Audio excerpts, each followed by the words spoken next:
তেহরানকে লক্ষ্য করে ইসরায়েল ও যুক্তরাষ্ট্রের যৌথ হামলার পর গোটা মধ্যপ্রাচ্য জুড়ে যেন আগুন জ্বলছে। ক্রমে নিয়ন্ত্রণের বাইরে চলে যাচ্ছে পরিস্থিতি।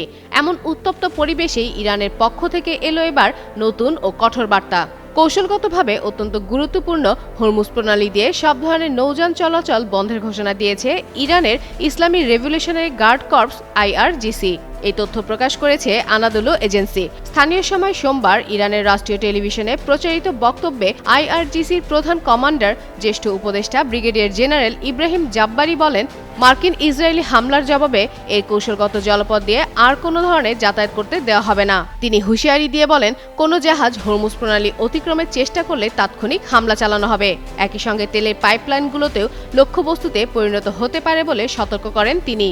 জাব্বারি স্পষ্ট করে জানান, ইরান এই অঞ্চল থেকে এক ফোঁটা তেলও বাইরে যেতে দেবে না। বিশ্লেষকদের মতে এই ঘোষণা বাস্তবায়িত হলে বৈশ্বিক জ্বালানি বাজারে বড় ধরনের অস্থিরতা সৃষ্টি হতে পারে এবং আঞ্চলিক নিরাপত্তা পরিস্থিতি আরও জটিল হয়ে উঠবে।